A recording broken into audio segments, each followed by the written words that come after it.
네, 안녕하십니까. 자, 회계사 2차 종합반 원가 관리회계 수업을 시작하도록 하겠습니다. 자, 회계사 시험은 제 생각에는 1차 시험이 더 어려운 것 같아요. 자, 그 이유가 2차가 1년 일단 유예 제도가 존재하고 그리고 또 더욱더 부분 합격 제도가 존재하죠. 그러니까 간단하게 말해서 5과목, 2차 5과목을 한 번에 다 붙어야 되는 거 아니라는 거죠. 자, 공부가 되어 있는 분들은 당연히 뭐 동차 때 5과목을 목표로 할 수도 있겠죠. 그래서 동차 때 끝내버릴 수도 있겠어요. 근데 이제 공부 기간이 짧다거나 아직 공부가 좀 부족한 그 분들은 전략적으로 뭐 3과목, 4과목 정도 선택해서 동차 때 그걸 목표로 하고 그리고 1년 후에 나머지 한두 과목을 추가로 더 합격을 목표로 이렇게 많이들 하시는 것 같아요. 그리고 제가 그 통계를 좀 이렇게 좀 봐봤더니 회계사 전체 그 합격생들의 평균 수험기간이 약 3.67년 정도. 그러니까 공부 막 시작하고 최종 합격 때까지 한 3.6년 정도 걸리는 것 같아요. 그러니까 3년 반이 더 걸린다는 거죠. 생각보다 좀 길어서 좀 놀랐습니다. 근데 그게 또 긴 게 아니라는 거죠. 예를 들어서 공부 막 시작하고 1월 달에 그 다음 연도에 1차를 합격하면 벌써 1년이 지났죠. 그리고 동차 때 한 3과목 합격하고 그리고 그 다음 연도에 최종 2과목 더 합격하면 벌써 2년 반이잖아요. 요게 이제 어떻게 보면 가장 그 최선의 대안일 수도 있는 거죠. 최선의. 즉 공부하고 나서 1년 만에 동차 때 5과목을 다 합격한다는 건 생각보다 쉽지 않기 때문에 이게 현실적으로 우리가 얻을 수 있는 최선의 어떤 대안값이라고 말할 수 있는데 여기서 한 번만 딱 삐끗하면 벌써 3.5년이 되는 거죠. 3.6년이 되는 거죠. 그때 말해서. 그러니까 보통 평균 합격 그 기간이 한 그 정도 된다고 해요. 자, 일단은 2차 종합반에서 원가 관리회계에 대해서 일단 설명을 드리도록 하겠습니다. 자, 지금까지는 좀 쓸데없는 이야기를 한 거고 이제부터 원가 관리회계 그 의미를 좀 알려드릴게요. 자, 회계사 2차 수험생들이 가장 어렵게 생각하는 과목 중에 하나가 원가 관리회계예요.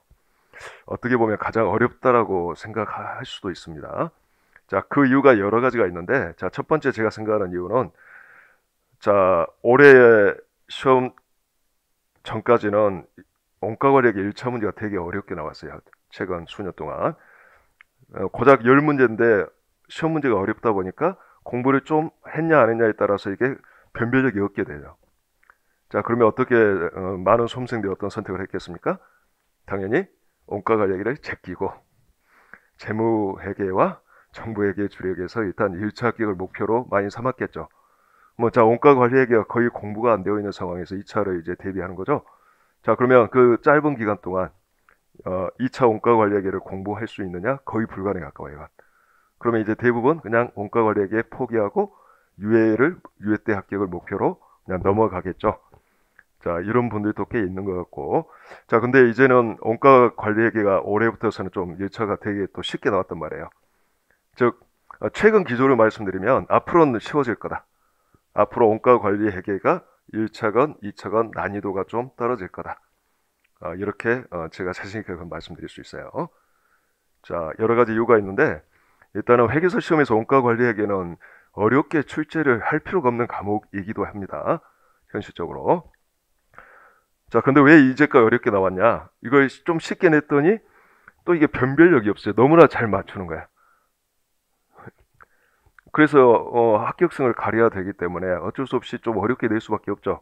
그래서 한번 이제 어렵게 내기 시작했더니 가면 갈수록 이제 조금씩 더 어려워지는 거예요. 그래서 이제 마의 과목 소위 말해서 자, 아마 뭐 설문조사를 해보면 알겠지만 안 해봐서 저는 잘 모르겠지만 들리는 말에 의하면 2차에서 가장 어려운 과목이 뭐냐라고 묻는다면 아마 1순위가 원가관리 회계가 아닐까 싶어요. 자, 회계사 시험에서는 그렇습니다. 네, 앞으로는 이제 조금씩 원가관리회계 난이도가 좀 낮아질 거다라고 예상할 수 있고 그리고 앞으로 5년 후에는 자 이제 회계사 시험 제도가 바뀌죠. 그래서 원가관리회계는 어떻게 바뀌냐면 자, 딱 정해놨어요. 즉 관리회계 비중을 높인다는 거예요. 즉 지금하고 똑같게 100점을 유지하되 자, 원가회계 파트를 40%, 관리회계 파트를 60% 이상 출제하도록 이렇게 만들겠다라고 현재 나와 있는 상황입니다. 그러니까 앞으로 가면 갈수록 관리회계 문제 출제 비중이 좀 올라갈 거라고 예상할 수 있어요. 자, 요거는 올해 2차 시험부터 당장에 일어날 일이다라고 말씀드릴 수 있습니다. 자, 여기까지 해서 이제 원가관리회계가 좀 어렵다라는 이야기를 지금 구구절절 제가 지금 이야기하고 있었던 거죠. 자, 지금까지 했던 이야기는 2차에서 가장 어려운 과목 중에 하나, 어떻게 보면 가장 어려운 과목이 원가관리회계다, 이 이야기로 딱 말씀드릴 수 있어요. 자, 그러면 여러분들 어떻게 공부를 할 거냐? 자, 100점을 목표로 공부한다면 진짜 어려울까요? 근데 2차 합격을 하기 위해서 우리가 필요로 하는 점수는 몇 점이죠? 60점이라는 거죠. 60점. 물론 이제 딱 60점은 아니겠지만 얼추 원가관리회계 정도면 60점만 넘기면 어느 정도 합격할 거라고 말할 수 있어요. 60점이다, 기준이. 100점 만점에서 한 6, 70점 정도는 맞출 수 있다는 거예요, 여러분들이. 다 맞춰야 되는 거 아니기 때문에. 어느 정도 실수를 감안하더라도 그 정도 점수는 획득이 가능하다는 거죠. 자, 어떻게 공부하면? 좀 쉽게 공부하면. 자, 어려운 한 문제를 열심히 내가 익혔다라고 해서 시험에 똑같게 나오지 않습니다. 당연히 똑같게 나오지 않겠죠. 그리고 약간 변형이 됐을 때 또 맞출 수 있는 가능성이 높다? 땡이야, 알겠죠? 그렇지 않습니다. 자, 기본 강의가 되게 중요해요. 그래서 기본 강의하고 객관식 강의가 저는 중요하다고 봐요. 기본 강의, 객관식 강의 때 배웠던 거에다가 2차에서 필요한 걸 좀 더 추가하고, 그리고 2차에서 풀어야 될 큰 문제들을 연습하는 거지, 새로운 어떤 내용을, 새로운 어떤 뭐 심화된 내용을 너무 익혀야 되겠다 이런 마인드를 버리시라는 거예요. 자, 우리 기본서 최소한 1회독 이상 되어 있죠? 객관식 문제 1회독 이상 되어 있죠? 그 상황에서 2차에서 필요한 내용이 좀 더 있어요. 알려드릴 거예요, 그거. 그럼 그거 좀 추가하시면 돼. 많지는 않아. 자, 그런 상황에서 2차 이제 주관식 문제를 우리가 좀 연습을 해야 돼. 그러죠? 주관식 문제 연습이 좀 필요하죠. 문제가 볼륨이 크기 때문에 어떻게 있고 어떤 자료를 해석해야 되고 어떤 건 또 날려버려야 되고 또 답안은 어떻게 써야 되고 이런 것들을 좀 알아야 되겠죠. 그래서 그런 연습을 통해서 자, 그냥 차근차근 공부해 나가는 거지, 그냥 쉬운 문제는 다 날려버리고 어려운 문제만 주구장창 풀어야 되겠다? 그럼 거의 불합격이야, 제가 보기에는. 그런 사람 합격 오히려 할 수가 없어요. 그냥 기본을 약간 응용한 문제, 또 여러 가지 타픽들이 결합된 문제, 이런 것들을 연습하는 거지, 엄청 어려운 문제만 풀어야 되는 거 아니다라는 거야. 물론 수업시간에 어려운 문제도 풀까요? 어려운 문제 당연히 풉니다. 근데 그 어려운 문제에서 부분 우리가 공부해야 될 내용이 있기 때문에 푸는 거지, 그 어려운 문제를 풀므로써 어떤 뭐 희열을 느끼기 위해서 푸는 게 아니다라는 거지. 이거 시험에 또 크게 도움도 되지 않을 거라고 생각하고. 자, 그래서 여러분들은 제가 수업 시간에 다루는 문제를 그냥 따라오시면 되겠어요. 자, 동차 때는 특히 욕심 버리자, 알겠죠? 욕심을 완전히 버리자. 그러니까 너무 두꺼운 책으로 공부하지 말아라라는 거야. 제가 현재 그 강의할 때 쓸 이 파이널 2차 원가 관리에게 있는 내용하고 제가 보충 자료 나눠 드렸죠. 보충 자료에 있는 것만 완벽하게 소화한다면 합격 점수는 얻을 수 있다라는 거야. 물론 고득점은 힘들까요? 이 정도 공부해갖고 고득점 뭐 80점 이상은 좀 쉽진 않아요. 근데 60점에서 80점 사이는 맞을 수 있는 내용들은 다 들어있다는 거예요. 어떻게 시험 문제가 나오든지 간에. 이건 자신 있게 말씀드릴 수 있어요. 근데 왜 여러분들이 그 점수를 못 맞냐? 완벽히 이해를 못했기 때문에. 아셨죠? 그래서 한 문제를 풀더라도 완벽한 이해를 동반해서 완전히 거기 있는 논리를 내 머릿속에 저장하자라는 느낌으로 공부를 하셔야 됩니다. 그러면 이 정도만 커버해도 충분하게 합격은 가능할까요? 물론 기본서하고 객관식 연습이 좀 되어 있다라는 전제하에서죠. 자, 대충 어떻게 공부해야 되는지 아시겠습니까? 범위는 좀 줄이자. 이거 동차 때는 어려운 문제 공부 안 해도 된다. 오히려 동차 때는 좀 살랑살랑 하는 게 좋다. 그러니까 기본에 철저하게 한 문제를 풀더라도 내 거로 완벽하게 만드는 게 더 중요하다. 이 양을 늘리기보다는 한 문제를 심화하는 게 더 의미가 있다는 거예요. 동차 때는. 왜? 이유가 시간이 부족하기 때문에. 5과목 다 공부한다면 시간이 절대적으로 부족하겠죠. 그러니까 모든 과목을 조금씩 양을 줄이고, 그리고 공부를 하다가 예를 들어 시험 한 달밖에 안 남았다고 이제 결정을 하셔야 돼. 5과목을 다 합격을 목표로 할 거냐? 한 달 전에 결정하셔도 좋고 좀 더 당겨서 아니면 3과목 또는 4과목만 부분 합격을 목표로 할 거냐? 자, 많은 수험생들이 택하고 있는 전략은 이러합니다. 3과목을 목표로 해요. 대부분 많이 동차 때는. 그리고 2과목은 남겼다 내년에 합격을 목표로 해요. 물론 원래 의도는 5과목이었지만 그렇게 되는 경우도 많습니다. 근데 대부분 5과목 전체를 합격을 목표로 하는 경우는 많지는 않아요. 완전 순 동차일 경우에. 그만큼 양이 많다는 거죠. 그만큼 또 좀 어렵다는 거죠. 깊게 좀 터치를 한다는 거죠. 그래서 가장 많이 남기는 과목 중에 하나가 원가하고 뭐 회계감사인 거로 제가 알고 있어요. 회계감사 너무 생소하고 원가는 좀 너무 어렵다는 거야. 여러분도 설마 그런 전략을 택한 건 아니죠? 자, 어쨌든 올해가 됐건 내년까지가 됐건 이 원가 관리 회계를 합격해야지 회계사가 될 수 있는 거예요. 자, 대충 느낌 오죠? 자, 그럼 교재는 이렇게 할 겁니다. 이 파이널 교재하고 보충 자료만 가지고 다 커버를 할 거예요. 그리고 부분 제가 좀 심화된 내용을 좀 더 알려드릴 거고, 그리고 또 수업하다가 좀 필요하다 그러면 뭐 보충 자료를 좀 더 나눠드릴 수도 있고 그렇습니다. 그래서 욕심을 버리고 이것만 그냥 완벽히 이해하자 기본서하고 이렇게 생각하시기 바랍니다. 자, 최근 그 출제 비중을 잠깐만, 그 보충 자료 잠깐만 봐볼까요? 자, 여기 요 책이 2017년도에 제가 만든 책이다 보니까 2017년부터 2000년까지 기출문제 경향표가 빠져 있어요. 그래서 참고하시라고 이렇게 적어놨는데 읽어볼 필요 없어야 알겠죠? 자, 결론 골고루 나온다. 골고루. 그리고 1차하고 가장 큰 차이점이 뭐냐? 한 문제에서 한 가지 주제를 다루지 않는다. 1차에서도 가끔 한 문제에서 2가지 주제가 결합돼서 나온 적도 있어요. 근데 2차는 한 문제에서 뭐 한 주제가 나올 적도 있지만 대부분 2가지, 3가지, 심하게는 4가지 주제까지 같이 등장해요. 한 문제에서 4가지 주제가 다 등장하는 그런 문제가 나온다는 거죠. 느낌이 옵니까? 자, 그러면 그 문제 결합 관계가 어떻게 되겠어요? 실제 2가지 유형으로 나눌 수 있는데 하나는 그 한 2가지 정도 유형이 결합되면서 문제가 굉장히 어렵게 꼬아서 나오는 경우가 있어요. 자, 요게 주로 어느 쪽이냐면 그 2017년도에 4번 문제 보면 종합원가 계산과 결합원가 배분, 그리고 또 우리 그 교재 경향표에 보면, 자, 요 교재 2016년 이전 경향표는 교재에 나와 있습니다. 자, 경향표를 보시면, 자, 주로 그 4번에 많이 배치되어 있는데 2015년에 4번, 2016년에 4번, 2017년에 4번 보면 종합문제라고 해서 뭐 결합원가 배분, 대체가격 결정 막 그런 용어들이 많이 등장하죠. 자, 우리 원가액의 결합원가 배분하고 관리액의 대체가격 결정이 뭐 종합돼서 이렇게 많이 등장하죠. 이런 문제들이 대부분 좀 까다로운 문제들이었어요. 그러니까 단순하게 물음에 따라서 단순하게 구할 수 있는 게 아니라 이게 완전히 막 복잡하게 꼬여 있어서 흐름도 작성마저도 제대로 못하는 경우, 이런 문제들도 있었다는 거예요.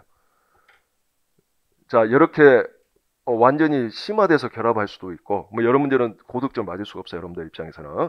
여러 문제는 최선을 다해서 일부 문제 물음만 맞추는 거고 나머지는 날려버리셔도 된다고 생각해. 실제 시험장에서. 근데 이제 대부분 또 결합 문제는 2번째 유형인데 이렇게 나올 수가 있어요. 4가지 토픽이 나오는데 말만 4가지 토픽이 결합된 거지 따로따로 물어보는 거예요.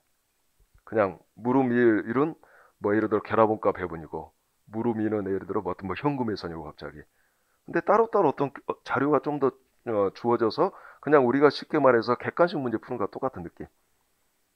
근데 이게 객관식이 한 문제가 아니고 그러니까 한 문제에서 한 가지 주제가 아니고 한 문제에서 4가지 주제가 물음 한 6개로 구분돼서 나오다 보니까 어렵게 느껴지는 거야. 그냥 여러분들 관점에서는. 실은 그런 문제는 어려운 거예요? 아니면 어려운 게 아니에요? 어려운 게 아니라는 거야. 우리가 동차 때 반드시 맞춰야 될 문제가 바로 그런 문제들이다라는 거죠. 그래서 그런 문제하고 한 가지 주제만 다루는 문제들만 맞추게 되면 한 7, 80점은 맞게 된다는 거야. 무슨 말인지 아시겠죠? 그러니까 동차 때뿐만 아니라 유예 때도 실은 그런 걸 목표로 하셔야 됩니다. 왜? 아까 말한 그런 심화된 종합 결합 문제는 꼭 내가 공부한다라고 해서 시험장에서 100% 맞춘다는 확신할 수가 없기 때문이에요. 알겠죠? 암만 내가 연습을 하더라도. 그래서 그런 것들은 일부 틀릴 확률이 높습니다. 자, 욕심을 버리시고 방금 말한 크게 세 가지 유형이다. 하나는 그냥 한 가지 주제에 관한 문제. 또 한 가지는 네 가지 주제가 결합됐지만 실질적으로는 따로따로 노는 문제. 그래서 이건 별로 어렵지 않은 문제. 또 한 가지는 한 두세 가지 주제가 결합돼서 완전히 막 꼬이는 문제. 알겠죠? 실제 그런 문제는 출제 교수님 다른 분한테 풀어보라고 해도 못 풀 문제들이에요. 출제한 사람만 푸는 문제들이에요. 간단히 말해서. 이렇게 세 가지 유형인데, 자, 이렇게 세 가지 유형에서 우리는 첫 번째, 두 번째를 일단은 퍼펙트하게 대비를 해두자라는 거. 그리고 세 번째 유형도 공부를 하겠지만, 그거는 부분 점수 전략으로 나가면 충분할 거다라는 거. 자, 약간 개념 아시겠죠? 자, 이제 오리엔테이션 마지막 정리하면, 앞으로 향후에 원가 관리액의 2차 문제가 좀 쉬워질 거다. 매우 어렵게 나오다가 이제 서서히 좀 쉬워질 거다. 그리고 원가 회계보다 관리액의 비중이 가면 갈수록 좀씩 오를 거다. 그래서 60% 이상은 앞으로 이제 유지가 될 거로 보인다. 자, 그 다음에 세 번째는 방금 좀 전에 말한 세 가지 유형으로 구별할 수 있는데 이 중에서 첫 번째와 두 번째 유형을 우리는 놓치지 않는 학습을 하자. 아셨죠? 포인트를 여기에 두자. 그러면 우리가 원했던 합격 점수를 충분히 얻을 수 있게 된다는 거. 자, 그리고 여러분들 지금 가지고 있는 게 몇 세인가요? 교재? 세를 한번 확인해 보세요. 만약에 지금 제가 기억을 잘 못하겠어요. 이게 지금 5세, 6세 지금 한 것 같은데 4세인가요 지금? 얼마 전에 5세 찍었고 또 어제 6세 지금 했단 말이에요. 그러니까 아마 4세가 그러면 지금 현재 구할 수 있는 4, 5세가 지금 최신판일 거라고 봐요. 됐어요. 그러면 여기 1세는 제가 정오표가 좀 있어서 보충 자료에 보면 정오표로 좀 정리해 놓은 게 있는데 2세 때는 이거 다 반영이 됐기 때문에 아마 여러분들이 가지고 있는 그 교재에는 지금 정오성이 하나도 없다라고 생각하시면 되겠어요. 자, 그러면 이제 수업은 이렇게 할 겁니다. 총 35가지 주제에 관한 학습을 할 거예요. 2차에서 꼭 필요한 것들. 뭐 거의 빠진 게 별로 없을 거예요. 이 35개만 제대로 이해한다면. 근데 최근 이제 출제 경향을 고려해서 보충 자료에서 각각 새로운 내용 또는 동일한 토픽에 새로운 어떤 걸 좀 소개해 놓은 게 있어요. 그래서 기본서로 쭉 이렇게 파이널 교재로 해 나가다가 부분 보충 자료를 제가 보게 될 거니까 책은 반드시 2개 다 가지고 오시기 바랍니다. 내일. 자, 그러면 자, 저한테 기본 강의와 객관식 강의를 들으신 분들은 익히 들었던 내용이지만 저는 공부할 때 가장 중요한 게 큰 숲이라고 생각해요. 큰 흐름, 그림. 머릿속에 이 큰 흐름이 들어있는 상황에서 우리가 부분을 공부할 때 어디를 지금 배우고 있지 이 주소화를 할 수 있다면 우리가 입체적으로 공부를 할 수 있단 말이죠. 즉 2차 때는 더욱더 그게 중요해요. 그래야지 여기에서 배운 내용이 전체에서 어떤 부분이고 이게 어떻게 필요하고 어떤 식으로 연결이 될 수 있구나. 이 연결 관계까지 내가 어느 정도 특별하게 따로 공부하지 않아도 머릿속에 들어있는 상황이 될 거니까.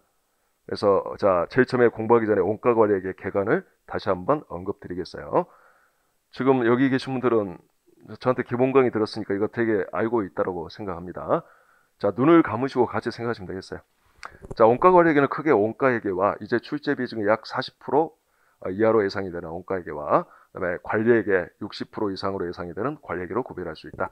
자, 원가회계는 제품 원가 계산을 하고자 하는 목적을 갖는 회계고, 자, 관리액에는 자, 경영자가 필요로 하는 어떤 경영자가 내부 관리를 하는데 필요로 하는 어떤 회계 정보를 활용하는 회계다라는 거죠. 자, 그러면 경영자가 내부 관리에 활용하기 위해서는 뭘 필요로 하냐면 제품 원가 계산된 결과를 필요로 하겠죠. 그래서 원가 회계에서 산출된 원가 정보가 크게는 두 가지 회계의 토수가 된다고 보시면 되겠어요. 하나는 재무회계. 자, 외부 보고하기 위해서는 재고자산과 매출원가 가액을 알아야 되는데 제조기업의 그들 금액은 당연히 원가 계산을 해야지만이 알 수 있기 때문이죠. 이해됐죠? 자, 두 번째는 관리회계죠. 자, 내부 관리 목적에 필요로 하는 제품 원가 계산 정보를 원가액에서 내가 토스받을 수 있다는 거죠. 자, 그러면 원가액에는 한 가지 목적밖에 없어요. 제품 원가 계산 어떻게 할래? 여러 가지 제도 방법이 있다는 거죠. 그래서 크게 네 가지로 일단 구분해서 배우시면 되겠다.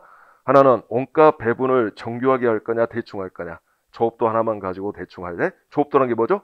생산 능력의 활용도죠. 좁은 의미는. 그다음에 좀 넓은 의미는 기업이 보유한 자원의 활용도, 이용 정도를 말하는 거고. 네, 대부분 조업도는 좀 좁은 의미예요. 생산 능력의 활용도를 대부분 의미해요. 그래서 뭐 가장 대표적인 조업도는 뭐 생산량 또는 투입량 기준으로 뭐 직접 노무 시간, 기계 시간, 뭐 직접 노무 원가 같은 걸 말하죠. 자, 어쨌든 원가 배분 기준으로 조업도만을 가지고 모든 어떤 간접 원가를 배부하고자 한다면 전통적 원가 계산 제도다라고 말하고, 그리고 그렇지 않아요. 여러 가지 다양한 원가를 유발시키는 요인, 원가 동인을 기준으로 정교하게 원가를 배분해 하고자 한다면, 자, 최근에 등장한 활동 기준 원가 계산이죠. 물론 최근 아닙니다. 80년대요. 근데 전통적 원가 계산 제도에 비하면 최근이라는 의미. 자, 이렇게 일단 두 가지로 구별할 수 있다. 자, 그래서 여러분들이 시험장에서 이제 이 생각을 하셔야 돼. 어떤 문제가 딱 문제 1번이 있죠. 그러면 딱 이거부터 판단해야 돼요. 이거 전통적 원가 계산에 따른 문제야? 아니면 활동 기준 원가 계산에 따른 문제? 알겠죠? 원가액액은 관리액에도 일단 그 판단부터 필요해. 완전히 문제 자료 제공 방식이 달라지기 때문이야. 조업도만을 언급하고 있으면 전통적 원가 계산이고, 다양한 활동과 원가 동인이 등장하면 활동 기준 원가 계산이겠죠? 그래서 일단 그 구분부터 필요하다는 거. 특히 관리회계 쪽에서 요즘에 활동 기준 원가 계산 문제가 많이 등장한다는 거. 저 활동 기준 원가 계산에 의한 원가 정보가 많이 등장한다는 거지. 정확히 말하면.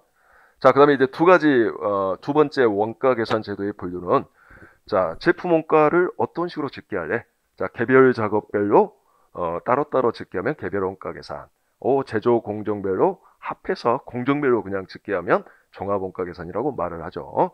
특히 개별 원가 계산에서 최근에 좀 2차와 관련해서 중요한 토픽이 하나 등장했어요.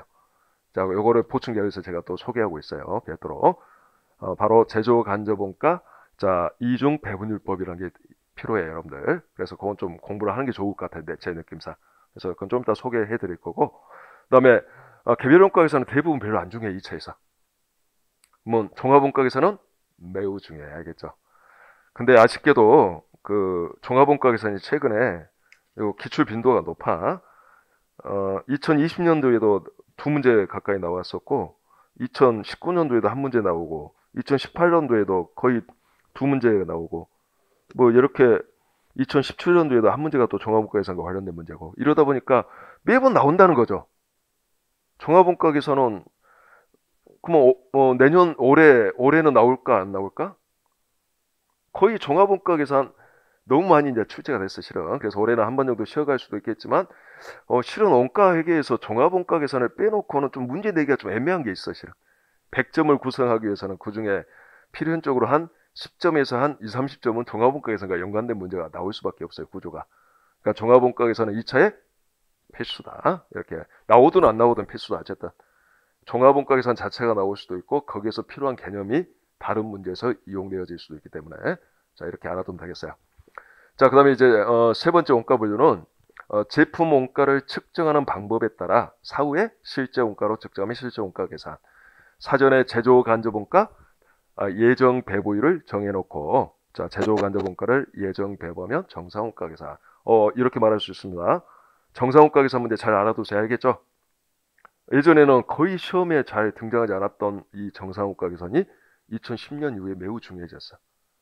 특히 최근에 실시한 세무사 2차에서도 2000년 이후에 세무사 2차 시험에서 최초로 정상원가 계산 문제가 나왔단 말이에요. 그러니까 요즘 그 출제 교수님들이 좀 관심 있어 하는 게 이 정상원가 계산 쪽이니까 이것도 전혀 등한시해서는 안 된다는 거. 꼭 한 문제 정도는 완벽히 정리를 해두라는 거. 당연히 우리 교재에 있겠죠? 그 한 문제 정도는 당연히 있겠지. 없으면 제가 보완해 드릴게요. 알겠죠? 없으면 대표 문제 나눠 드릴게. 그 풀어 드릴 테니까 설명해 드리고. 자, 정상원가 계산이 예전에는 안 중요했다라고 말을 했을 건데 요즘에는 중요하다. 나름 뭐 중요성이 높아졌다 이렇게 말할 수 있고. 그다음에 세 번째 이제 표준원가 계산이죠. 자, 2차에서 표준원가 계산은 종합원가 계산 못지않게 두루두루 나온다 알겠죠? 골고루 두루두루 나온다. 그래서 표준원가 계산은 1차 때도 중요하고 2차 때도 중요하고 특히 2차에서 나름 중요성이 높다. 출제빈도 높아요 생각보다. 자, 그 다음에 제품원가의 구성 방법이 뭐냐에 따라서 즉 제조원가 전부다 그러면 전부원가 계산, 변동 제조원가만 제품원가야 변동원가 계산, 직접 재료원가 성격만 제품원가야 초변동원가 계산으로 구별할 수 있죠. 자, 이거 2차에서 잘 나올까요? 잘 나와요. 근데 쉬워 이거는 나오면 별로 어렵지가 않아. 이건 이쪽 문제가 나왔는데 틀린다면 그건 합격할 가능성이 거의 없어요. 그래서 생각보다 전부 변동, 초변동은 2차에서 정리해야 될 게 그렇게 많지가 않아요, 여러분들. 자주 출제는 되지만 이게 은근히 쉽고 하기 때문에 점수들이 높다고 생각해. 그래서 최근에는 좀 안 나오고 있어, 이게. 예전에 비해서 좀 출제가 좀 뜸하고 있는데 중요성이 떨어진 게 아니라는 거죠. 좀 문제를 어렵게 내려고 할 때는 이걸 좀 뺄 수도 있다는 거지. 특히 이 전부 변동, 초변동에서는 어떤 공부를 해야 되냐면 우리가 이제까지 배웠던 종합원가 계산, 또 정상 표준원가 계산과 결합해서 전체 모습을 알 수 있어야 돼. 알겠죠, 여러분들?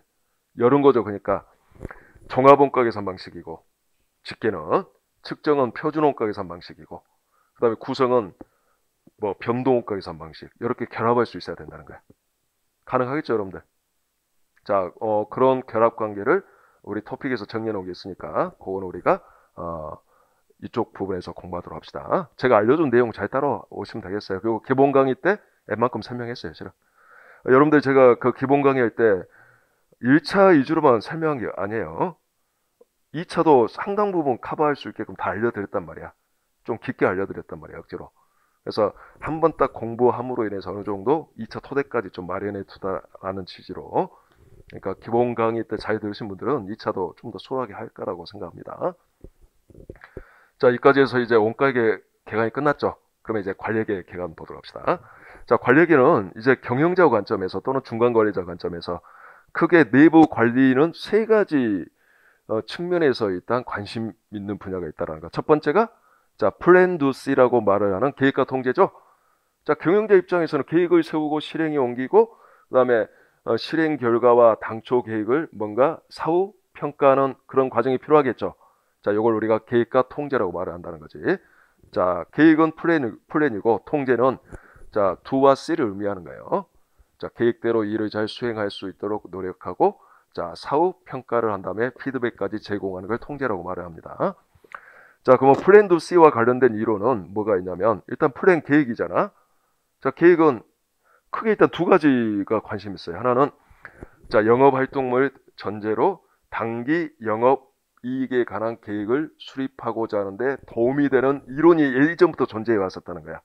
요게 바로 코스트, 볼륨, 프라핏, 바로 CVP 분석이죠. 자, 조업도 즉 판매량과 원가와 이익의 관계를 내가 분석할 수 있으면 기업의 단기 영업이익에 관한 계획을 수립할 수 있는 능력이 생긴다라는 거죠. 그리고 요 CVP 분석은 자, 전통적으로 관리에게 어떤 핵심 개념이에요. 여기에서 익히는 상당히 많은 그런 사항들이 관리에게 전반에 두루두루 영향을 미치기 때문이에요. 그래서 CVP 분석은 두 가지 측면을 갖고 있습니다. 관리에게 기초이자 자, 단기 이익 계획 수립에 관한 내용을 다룬다라고 말을 할 수 있습니다. 자, 일단 이렇게 일단 구별합시다. 관리에게도 크게 일단 두 가지로 쪼갠다 우리가. 전통적 관리에게 예전부터 존재해 있었다. 그다음에 최신 관리에게 알겠죠? 자, 전통적 관리에게는 관리에게 세 가지 핵심 주제, 계획과 통제, 그다음에 의사결정 요까지를 의미한다. 그다음에 전략적 원가 관리 및 성과 평가는 자, 최신 관리에게를 의미한다.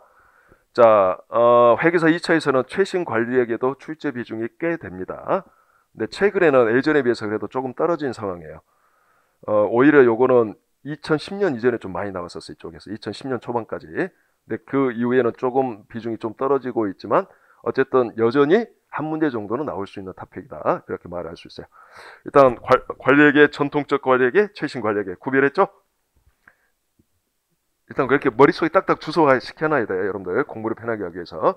자, 그러면 봐볼까요? 계획, 미래죠. 의사결정, 미래에 대한 결정이죠. 아, 그래서 필요한 게 바로 뭐다? 자, 제품 원가 계산 결과는 과거 원가 정보죠.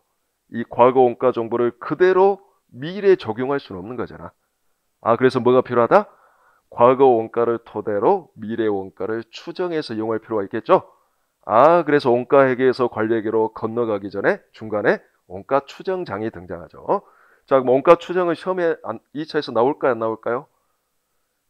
자, 고저점법하고 학습곡선 필요해. 2차에서 어떤 문제하고 연결돼서 연관돼서 나올지 모르니까 당연히. 특히 2015년 같은 경우에는 학습곡선에 관한 30점 문제도 나온 적이 있단 말이야. 크게 문제가. 그러니까 학습곡선은 누적 평균 시간이건 중분 단위 시간이건 무조건 내가 어떻게 나오든 풀 수 있는 능력이 필요해.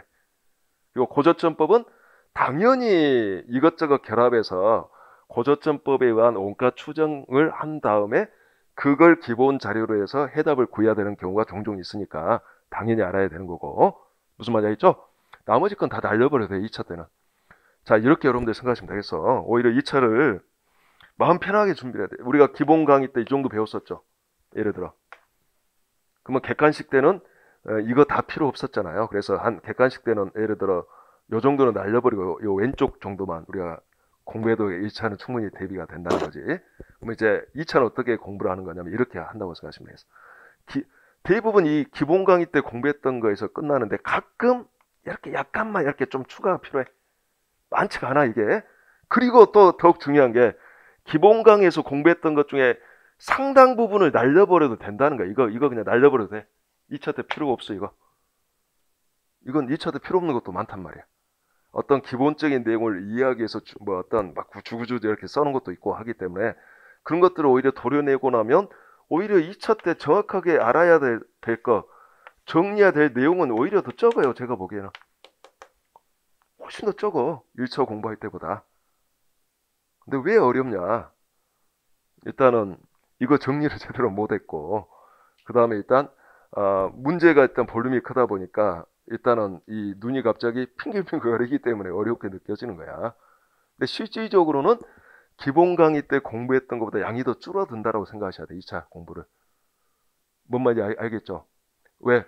절대 2차에 안 나오는 것도 있고 2차에 불필요한 것도 있고 2차에 내기는 또 너무 뭐 쉬운 것도 있고 하기 때문에 그런 것들이 다 필요 없단 말이야. 자, 원가 회계만 그럴까요? 아니에요. 알겠죠? 여러분들 2차 공부할 때 이걸 반드시 염두에 둬야 돼. 모든 과목이 다 이래요. 모든 과목. 이건 뭐 제 자랑 아니고 제가 2차 공부했던 그때 공부했던 그 방식을 제가 좀 알려드리면 왜냐면 좀 도움이 될 거라고 생각하니까 저희 때 아마 3월 달에 1차를 보고 6월 말에 2차를 봤단 말이에요. 제가. 저는 이제 동차로 된 케이스인데 기간이 짧았죠. 그러면 제가 1차를 간신히 아마 끄트머리에서만 붙었을까요? 공부 기간이 좀 짧아가지고. 아주 1차 공부할 때 재무회계 그냥 기본서만 좀 본 정도? 거의 2차 공부 연습서도 거의 안 봤어. 전혀 안 본 상태. 원가회계는 그때부터 원가회계 강의를 하려고 했는가?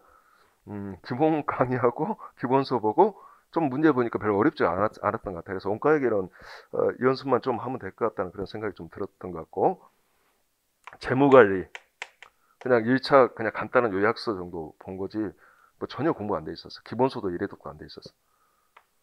자, 세법 그냥 객관식 연습 정도. 기본서 1회독, 객관식 문제 1회독 정도.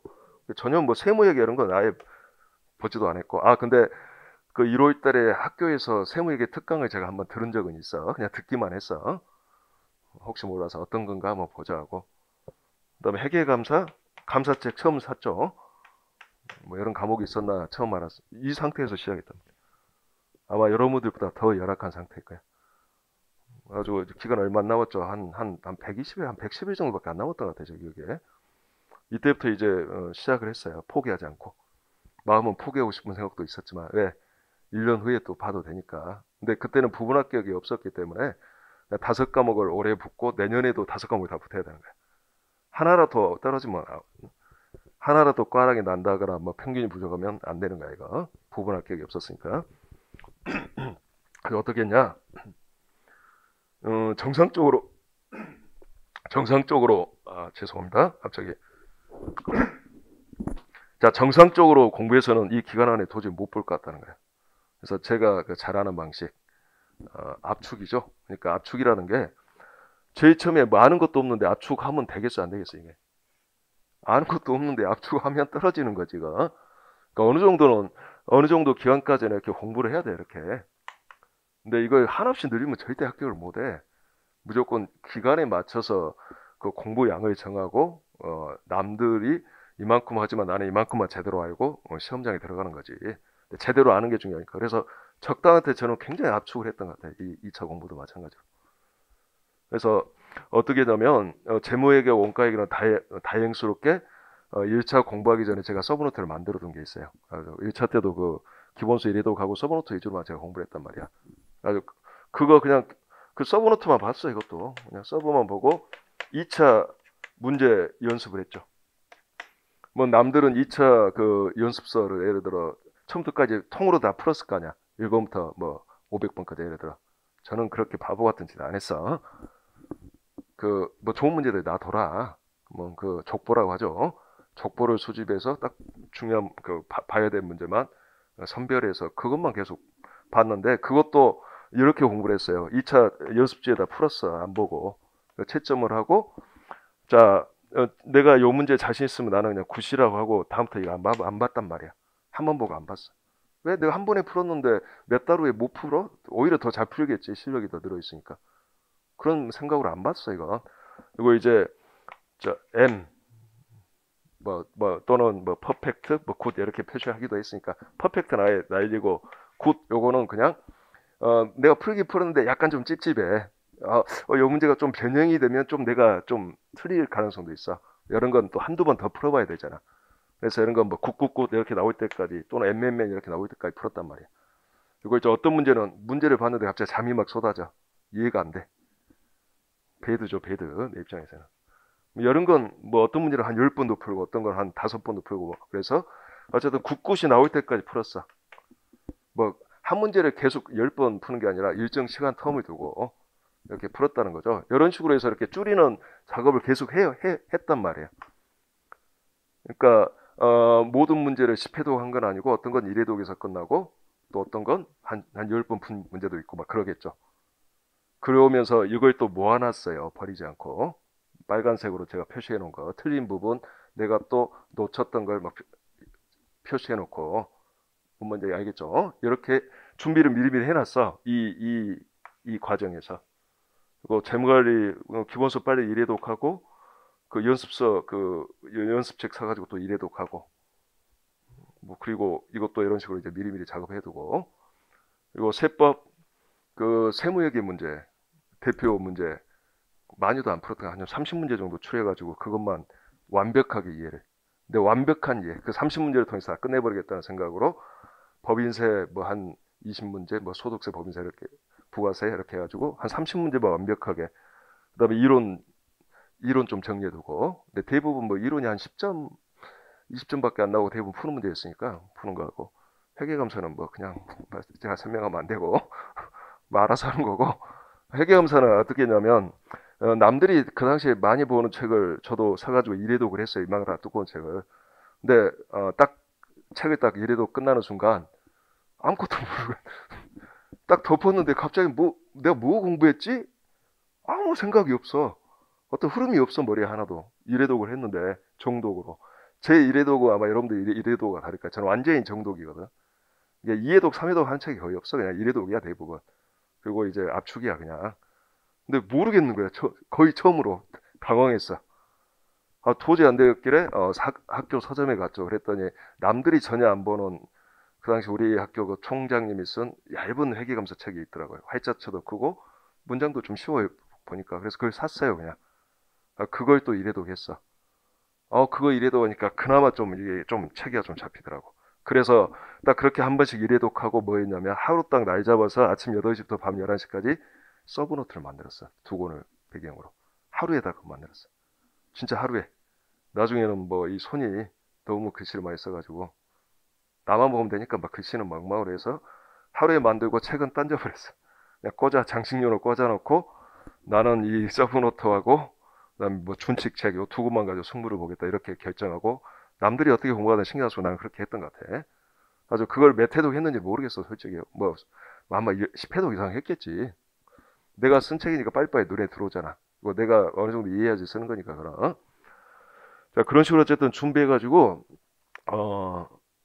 어떻게 했냐면, 이 정도 기간 정도 준비했던 것 같아. 그리고 막판에 한 3주 정도 남겨놓고는 이제 거의 어느 정도 이제 세팅은 다 됐단 말이야. 이래독은 다 이제 되어 있는 상황에서 3주간 뭐 했냐면 이제 손으로 안 풀었어요. 그럴 시간이 없어.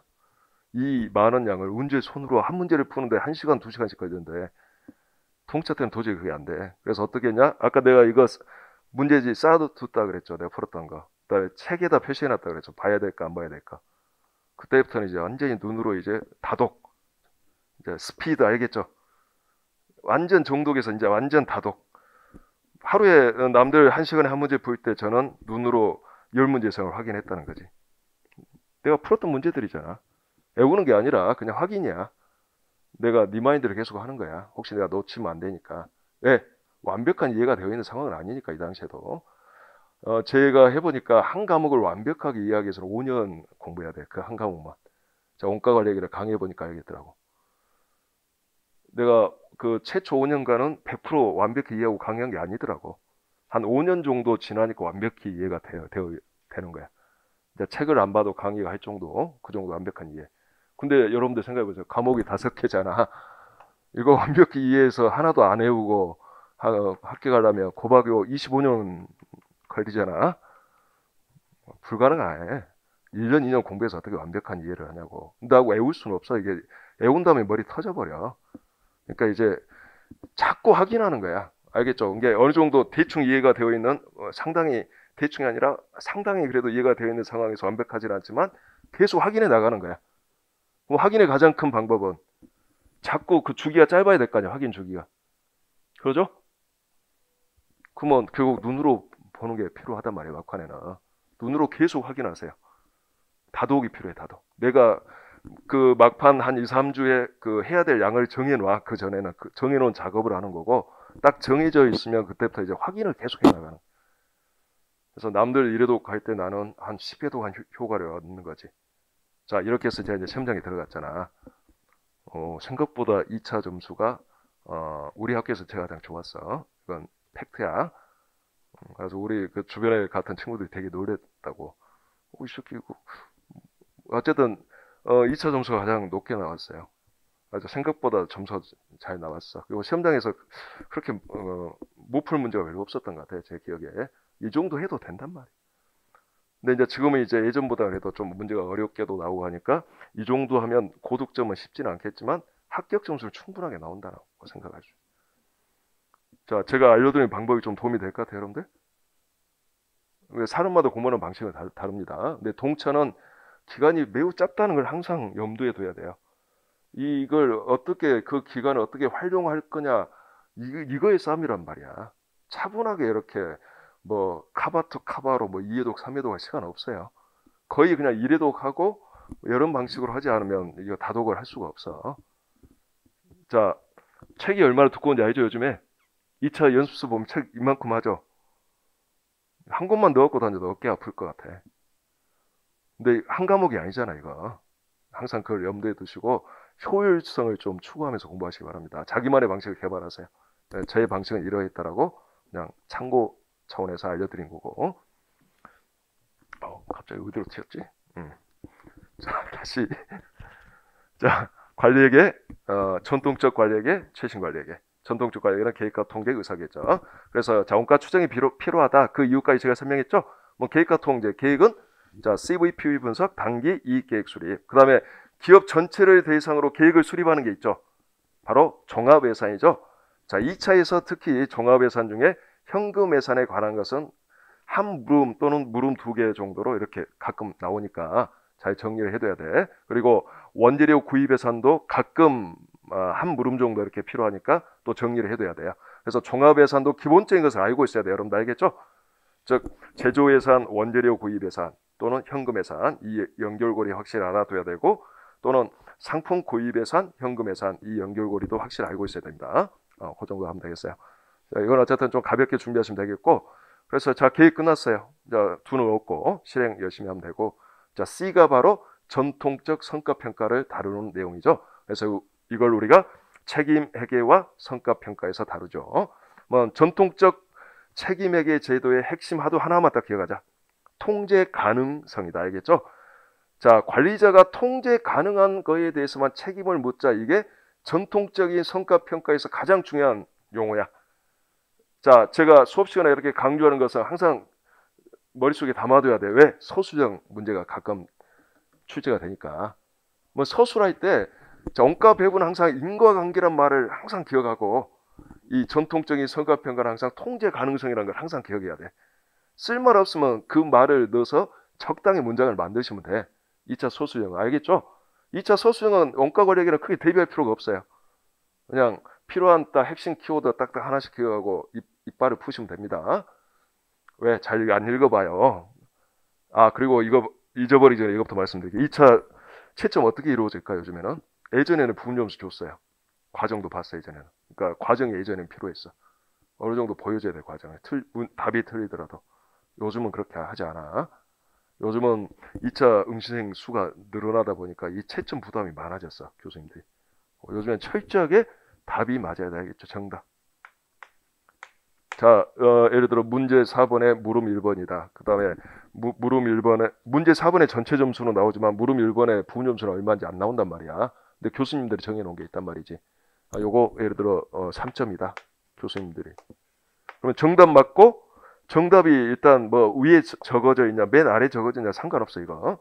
그래서 물음 3번에서 뭐 과정 쭉쭉 풀고 정답을 적거나 정답 적고 과정을 풀거나 이렇게 했겠지. 이게 중요해. 이게 알겠죠? 이게 맞고 과정 이렇게 봐. 과정 눈으로 알겠죠? 안 읽어봐 과정은. 그러니까 여기 교재에 있는 모든 걸 한글로 다 옮겨 적을 필요 없단 말이야. 예를 들어 우리가 매출액 표시하면 한글로 매출액 이렇게 보통 적잖아. 근데 2차 답안할 때는 S라고 적어도 돼. 정시간 없으면 매라고 적어도 상관없어. 뭔 말인지 알겠죠? 과정은 아주 그냥 지저분하지 않고 뭐 다 보여줄 필요도 없어. 어느 정도 핵심적인 과정만 좀 언급하면서 이렇게 쓱 보기 때문에 어느 정도만 있으면 돼. 답이 맞는 게 중요하단 말이야. 답이. 그렇게 하지 않고서는 주어진 시간 내 2차 문제를 다 풀 수도 없어요. 여러분들. 문제 읽는 데만 해도 시간이 오래 걸려요. 그러니까 여러분들 이렇게 생각해야 됩니다. 답을 맞추자. 과정은 적당히 보여주자. 알겠죠? 과정을 일일이 다 한글로 꼼꼼하게 쓸 필요 없다. 그냥 핵심적인 어떤 숫자 이런 게만 있으면 된다. 근데 답은 이제 요구사항이 예를 들어서 뭐 영업이익이다 그러면 영업이익 땡땡 얼마 이렇게 적는 게 좋겠지. 답이 뭐다라는 건 교수님들이 찾는 노고를 줄여줘야 되는 거니까. 근데 이 과정은 한글을 약간 생략해도 되고 약어를 써도 되고 모든 과정을 다 표시하지 않아도 된다. 이렇게 생각하시면 되겠어. 알겠죠? 이거 굉장한 노하우야. 이걸 모르기 때문에 사람들이 2차 답안 어떻게 작성하지 어려움이 느낀단 말이야. 어려움이 느낀단 말이야. 자, 우리가 원재료 구입해서라면 한글로 이렇게 적을 수 있잖아. 예를 들어 원재료 사용액 플러스 기말 원재료 재고액 빼기 자 기초 원재료 재고액에서 원재료 매입액 이렇게 한글로 다 적어져 있잖아 답이. 근데 2차 답안에 이렇게 쓸 필요 있어 없어? 없다는 거야. 알겠죠? 그냥 이렇게만 써도 전혀 문제 원 재료도 아니야. 시간 없으면 그냥 원이야 원. 뭐 기초고 매입이고 사용이고 기말일 거 아니야. 뭐 적으면 좋겠지만 시간 없으면 그냥 뭐 100, 1000kg 뭐 시간 없으면 킬로그램도 그냥 생략이 되고 뭐 여기 1200 뭐 800 그래서 요거 1000 이런 식으로 해도 된단 말이야. 알겠죠? 응? 이렇게 적었다고 해서 기분 나쁘다고 점수 깎아? 안 까. 일단 답이 맞으면 답이 맞고 과정이 어느 정도 보이면 3점 다 준다는 거. 답이 틀리면 빵점. 알겠죠? 답이 틀리면. 이렇게 생각하시면 되겠어. 예전처럼 부분 점수가 별로 없어요. 거의 없다고 보시면 되겠어. 왜? 부분 점수를 주려면 채점이 너무 어려워져. 부분 점수를 1점, 2점 이렇게 내가 만약에 배점표 배정을 해놨다. 그거 찾기 위해서 너무 힘들어져. 과정을. 그러니까 그렇게 하지 않아 요즘에는. 일단 답을 맞추는 게 중요해. 그냥 단답형 주관식 문제가 돼버린 거야 지금은. 예전처럼 이렇게 뭐 상세한 어떤 서술 풀이 과정이 필요 없는 그런 문제가 돼버렸다는 거. 알겠죠? 경향이 바뀌었다는 거. 언제부터? 자, 합격생이 숫자가 늘어난 직후부터 예전에는 뭐 2, 300명 뽑다가 이제 500명으로 2000년 초반에 늘어났다가 지금 이제 800명, 뭐 1000명 이러잖아. 그러니까 2차 응시생이 많이 늘어나서 채점이 힘들어졌단 말이야. 여러분들 채점이 많아요. 진짜 힘들어, 채점. 부분 점수를 부여한다면 너무 힘들어. 스트레스 받아. 왜? 기준이 틀어져.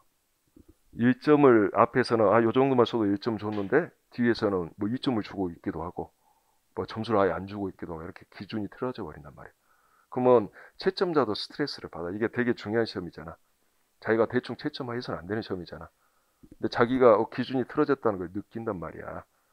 그러면 이제 막 스트레스도 받고 이걸 바꿔야 되나 또 다시 또 돌아가서 다시 재채점을 해야 되나 이런 고민도 많이 하게 되고 그러다 보면 이제 막 출제 요원 선정에 기피하기도 하고 채점 부담이 커지면 그래서 그런 문제가 있다라는 거지.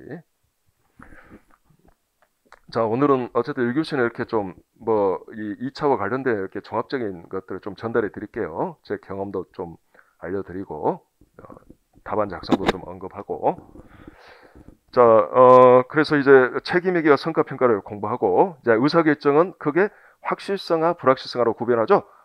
자, 회계사 2차 시험에서 불확실성이 자주 나올까 안 나올까? 나와.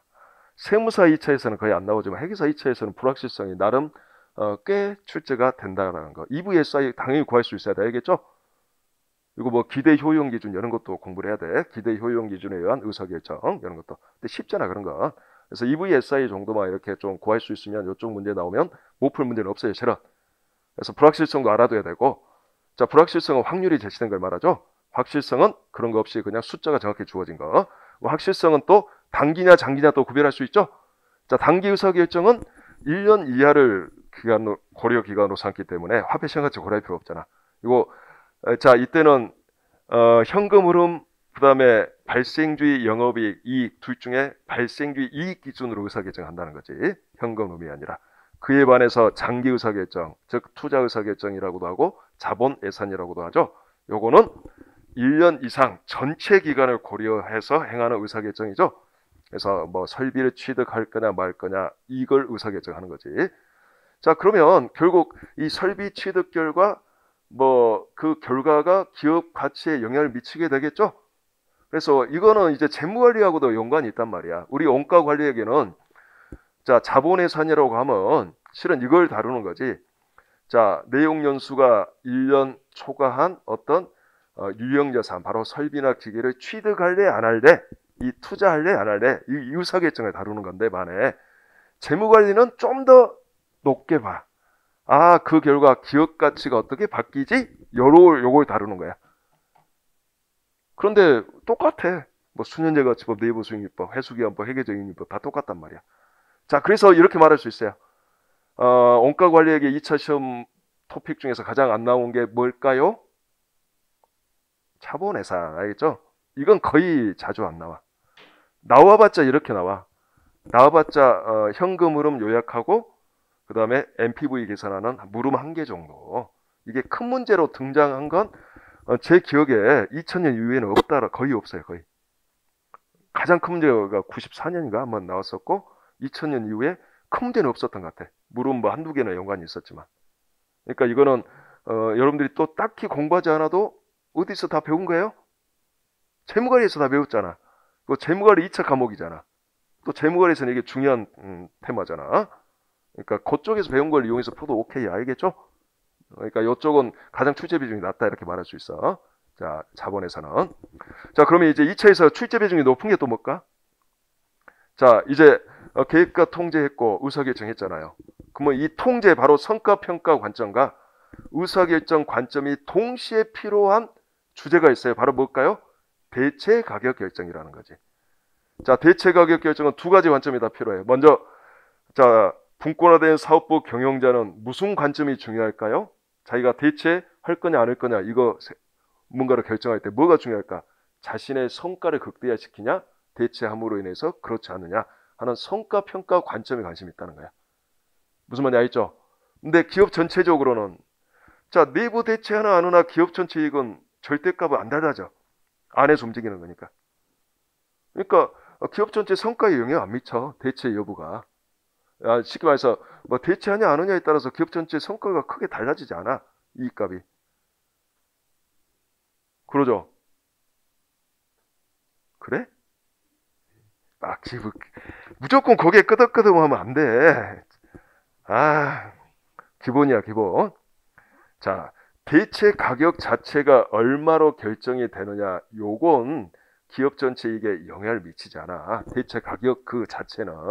대체 가격 1,000원이냐, 1,500원이냐에 따라서 기업 전체 이익이 달라지진 않아.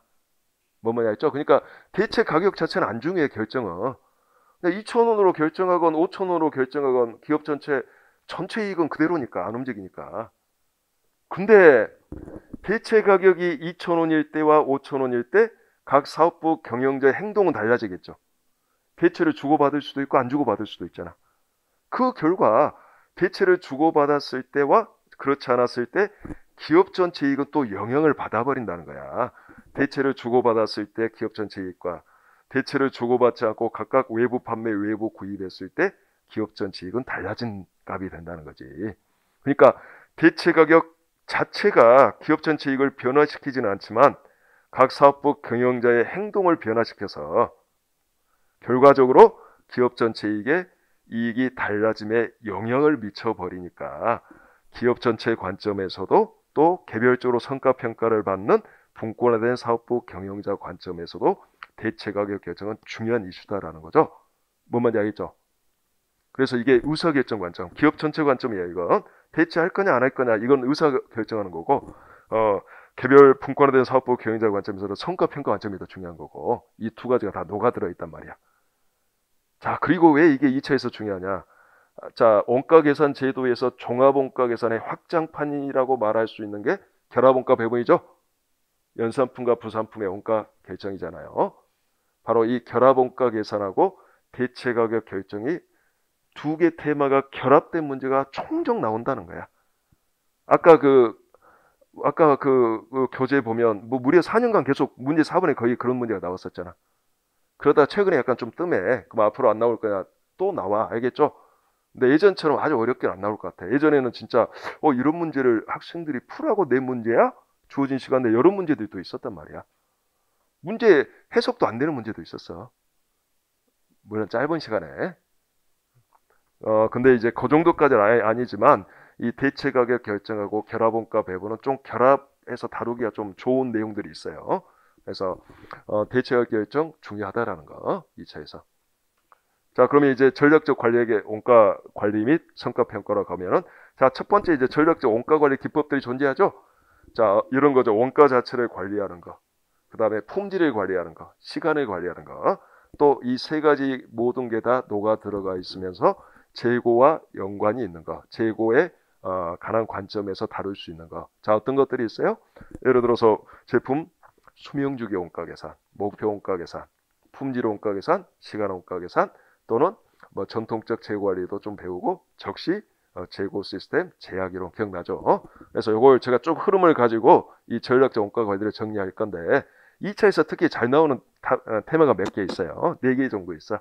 그 4개 위주로 정리를 해주시면 그 안에서 아마 뺑뺑뺑 돌 확률이 높아요. 4개, 5개 정도 되겠네. 지금은 한 가지가 더 추가가 돼서.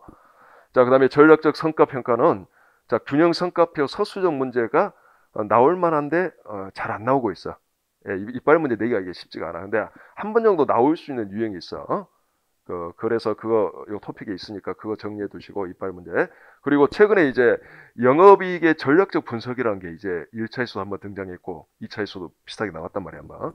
이 영업이익의 전략적 분석도 공부를 해둬야 돼, 이제. 요거는 제가 2000년 초중반부터 이거 언젠가 나온다고 했는데 무려 한 15년 있다 나온 것 같아. 근데 이게 원서책에서 되게 중요하게 다뤄요. 근데 그동안에 이제 우리나라에서 소개가 안 되다 보니까 출제가 안 됐는데 이제 나온다는 거지. 나올 수 있다는 거지. 근데 여기도 토픽에 있으니까 그 정도 문제만 정리하면 되겠어. 깊게 공부하지 않습니다. 요 정도 가지고 안 풀리면 그건 어차피 공부를 진하게 해도 잘 못 푸는 문제라고 생각해도 무방해. 자, 그 다음에 이제 맨 마지막으로 이 전략적 성과평가 관련해서 균형 성과표, 그 다음에 영업이익의 전략적 분석이라는 걸 배웠었잖아요. 이제 보상이 있는데 자, 이 보상이 어떻게 보면 좀 다행이라고 해야 되나? 자, 여러분들이 2000년, 2005년부터 2012년 사이에 시험을 봤다면 요게 1차에서도 두세 번, 2차에서도 두세 번 나왔던 유형이에요. 이 보상에 관한 소위 말해서 자, 경영학에서 배운 대리인 이론 기억납니까? 그런 약간 이제 수학적 사고가 좀 필요해. 대리인 이론 이런 느낌이. 자, 이런 거에 나왔단 말이야. 근데 2012년 이후에 한 번도 안 나오고 있어. 이유가 뭘까요? 자, 요걸 다루고 있는 국내 교수님 딱 한 분이셔. 제가 알기로. 서울에 있는 한 분이신데, 그 전에 그분이 취재위원회 들어가셨어. 아주 그분 교재만 있는 내용이야. 아주 그분이 출제위원회 들어가면 그거에 냈단 말이야. 1차건 2차가. 근데 그분이 2012년 이후로 출제위원회에서 이제 안 들어가시는 것 같아. 뭐 나이가 드셨건 또는 본인이 뭐 그냥 안 들어가겠다고 하셨건 그분이 안 들어가면 내질이 없는 것 같아. 그분이 들어가면 나오고 안 들어가면 나올 일이 별로 없는 토픽이라는 거야. 그러면 앞으로 들어갈 거냐? 그건 내가 어떻게 알아? 알겠죠? 그건 내가 장담할 수 없잖아. 근데 이제 뭐 한 10년 가까이 안 들어가신 거 봐서는 이제 들어갈 확률이 좀 낮다라고는 예측할 수 있겠지. 그래서 자, 보상은 이제 별로 안 중요해. 예전에 비해서. 예전 제가 2010년 초반에는 이거 되게 강조했었는데 이제 별로 안 중요한 것 같아. 그러면 공부를 안 해도 되냐? 또 안 하면 좀 찝찝하잖아. 그러니까 여기 교재에 실려 있는 것 정도만 알아두면 될 것 같아. 깊게는 공부할 필요 없어. 알겠죠? 뭐 이 보상에 관해서 깊게 공부한다는 건 나는 좀 바보야 이런 느낌이야. 제 생각에는. 나올 확률이 매우 낮은데 나온다 해봤자 이건 배점이 높지 않아. 나와봤자 10에서 15점 정도짜리 문제밖에 안 돼. 그 이상 내기는 어려운 토픽이고 근데 그거 하나를 위해서 너무 진하게 공부할 필요는 없다고 보입니다. 자, 그래서 여러분들이 이제 그 내용을 기본서에서 이제 안 배웠던 이제 이런 사항들이 되겠어요. 알겠죠? 자, 몇 가지는 이제 이런 것들이 한두 가지? 좀 더 될 수도 있겠지만 있어. 많지는 않을 거라 봐요. 자, 여기까지해서 이제 2차 원가 관리 회계에 쭉 이제 관련된 내용을 쭉 설명드렸는데 자, 제가 강조하고 싶은 것은 2차 원가 관리 회계를 어렵다고 그냥 지레 생각해라, 생각하지 말아라. 생각할 필요 없다. 공부를 어떻게 준비하느냐에 따라서 이게 안 어려울 수도 있다. 생각만큼. 안 그러고 그냥 아무 생각 없이 그냥 기본서 공부하듯이 처음부터 통으로 그냥 뭔가를 해보려고 하면 이건 답이 없다. 기간이 짧다. 2차 전체적으로 원가관리에도 더욱더 답이 없다. 문제도 어렵고 하기 때문에. 그래서 그렇게 하지 말고 효율적으로 이렇게 잘 본인만의 어떤 방법을 잘 세워서 그걸 좀 밀어붙일 필요가 있다. 그러면 일단은 정독을 통해서 정확히 내용을 이해를 한 다음에는 뭐가 필요하다? 짧은 기간 동안에 무수히 많은 회독수가 필요하다. 요 준비를 좀 해두시라. 알겠죠? 그렇지 않고서는 이게 답이 별로 없다. 물론 머리가 아주 좋은 사람은 한 번씩만 딱딱 문제 풀어도 뭐 몇 달 동안 그냥 안 잊어먹는 사람도 있겠지. 뭐 그런 사람은 다독도 필요 없을 수 있어, 실은. 그렇잖아. 한 번 풀었는데 뭐 몇 달 동안 그게 유지가 돼, 머리에. 그럼 한 번씩만 풀면 되는 거잖아. 부러운 사람이잖아. 뭐 근데 그런 사람은 회계사 공부해서는 안 될 것 같아. 그런 사람은 이공계 쪽으로 가서 무슨 우주와 관련된 또는 뭐 지구 환경과 관련된 이런 걸 연구하는 게 더 맞을 것 같아, 제 생각은. 자, 어쨌든 보통 사람은 그게 안 되기 때문에 자신만의 어떤 방법을 찾아라. 알겠죠? 그리고 원가관리에게 2차 공부 범위가 늘어난다 아니면 오히려 줄어든다. 이걸 반드시 머릿속에 담아두란 말이에요. 줄어든다 그랬죠, 제가? 줄어든다라고 생각하고 공부를 해야 돼. 그리고 실제 줄어들고 그리고 줄여서 공부를 하는 게 맞고 물론 일부 이제 더 추가할 것도 있겠지만 불필요한 거 날려버리고 줄어든다. 근데 불필요한 게 2차에서 관련이 없다는 거야. 별로 온 게 그거 공부하지 않아도 2차랑 무방하다는 거야. 2차 범위 중에서 일부를 날려버리겠다는 게 아니야. 알겠죠? 2차 범위는 다 커버를 한다는 거야. 근데 불필요한 부분이 있다라는 거야. 2차 공부와 관련해서. 그런 것들은 배제시킨다. 자, 그래서 그 필요한 것만 딱딱 압축해서 정리해 놓은 게 요 35개 토픽이라는 거지. 그래서 여기 있는 이 토픽에 관한 이 주제를 머릿속에 담고 있으면 최소 60점 이상은 보장할 수 있다라는 거예요. 어떻게 시험 문제가 나오든지 간에. 뭔 말인지 알겠죠? 그러니까 일단은 여기 있는 문제하고 보충 자료 문제를 완벽히 내 것으로 하고 그래도 좀 시간적 여유가 있으면 뭐 연습제 좀 두꺼운 거 중에서 이렇게 좀 족보 문제, 좋은 문제들을 좀 더 보완해도 될 것 같고, 여러분들이 이제 그렇게 하시면 될 것 같아요. 나중에 서 자, 여기까지 해서 본격적으로 들어가기 전에 쭉 원가 회계 2차에 대해서 좀 언급을 했습니다. 좀 쉬었다가 이제 우리가 보도록 합시다.